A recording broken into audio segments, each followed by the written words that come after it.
Film ini mengubah dongeng kebahagiaan mendapatkan seorang anak menjadi horor akibat kontrak utang piutang iblis. Penunggu Rumah Buto Ijo dijadwalkan tayang Januari 2026 dan diadaptasi dari kisah Timun Mas. Karakter utamanya bukan lagi nenek tua bernama Mbok Srini, tapi Tante Srini, seorang janda muda beranak satu yang diperankan oleh Celine Evangelista.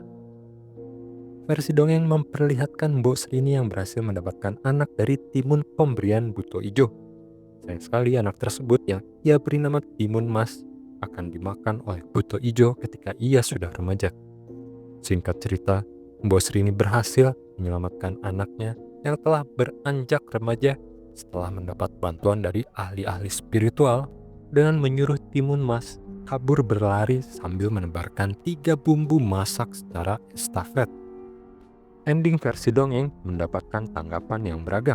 Tidak sekedar kisah heroik Mbok Srini, tapi moral yang abu-abu karena Mbok Srini kabur dari tanggung jawabnya. Sang Buto Ijo pun mendapat kecaman karena kalah oleh manusia biasa. Buto Ijo digambarkan sebagai raksasa, Ditya atau Danawa, penguasa hutan yang memiliki kesaktian memberi kekayaan atau kesuburan, dengan syarat imbalan daging manusia. Namun ternyata dalam pewayangan Jawa, raksasa dengan warna kulit hijau biasanya bukan raksasa kelas atas, seperti Rahwana yang merah, melainkan raksasa bodoh atau pelaksana tugas kasar yang mudah dikelabui. Ini menjelaskan kenapa di dongeng aslinya dia mudah ditipu dengan 3 bumbu masak. Versi film merubah Timun Mas yang remaja menjadi Tisha yang berumur 6 tahun. Setiap tahun Tisha mendapatkan teror. Baru di tahun ke-6, teror tersebut semakin menjadi-jadi. Kabarnya film ini akan berfokus pada sudut pandang Buto Ijo dan konsekuensi dari perjanjian pesugihan yang dilanggar. Seperti apa perjanjiannya masih misteri. Dalam adegan ini, Tante Srini meminta bantuan pada Ali. Tante Srini menceritakan 6 tahun gangguan yang ia dapatkan di rumah ini. Dan tahun ke-6 semakin menjadi-jadi.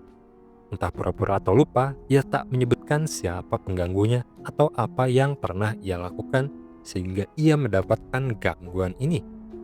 Ali ternyata adalah mantan pacarnya. Ia juga seorang konten kreator horor yang dikejar deadline untuk mendapatkan AdSense besar sehingga bisa membayar biaya perawatan ibunya. Ali langsung setuju membantu Tante Srini. Di sini kita lihat upaya mengamankan Tisha dengan membawanya pergi dari rumah menggunakan mobil. Untuk memulai investigasinya, Ali mendatangkan seorang dukun bernama Indra. Dari Indra lah ia mengetahui bahwa sosok yang dihadapinya adalah Buto Ijo. Buto Ijo ini selalu punya target korban dan baru bisa dimakan setelah benar-benar takut. Selanjutnya kita melihat Buto Ijo yang begitu kuat. Dengan mudahnya, ia mengalahkan sang dukun. Situasi berubah. Berusaha mendapatkan duit dari ngonten menjadi upaya bertahan hidup. Ali frustrasi karena ternyata ia tak bisa keluar dari rumah itu setelah mencobanya dengan berbagai cara.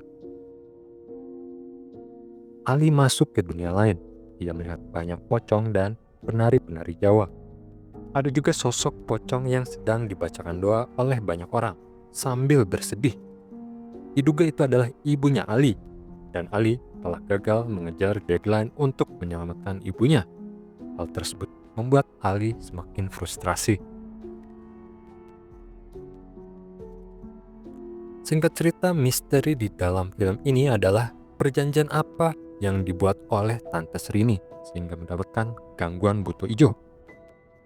Konon kabarnya, di luar dongeng anak-anak, nama Buto Ijo sangat lekat dengan praktik pesugihan. Pesugihan Buto Ijo ternyata adalah salah satu jenis pesugihan paling terkenal di Jawa Timur dan Jawa Tengah. Konon pelakunya memelihara Buto Ijo untuk melariskan dagangan atau mendatangkan uang gaib. Berbeda dengan tuyul yang hanya menyusu, Buto Ijo dipercaya meminta tumbal daging manusia, biasanya anak-anak atau anggota keluarga, setiap tahun pada tanggal tertentu.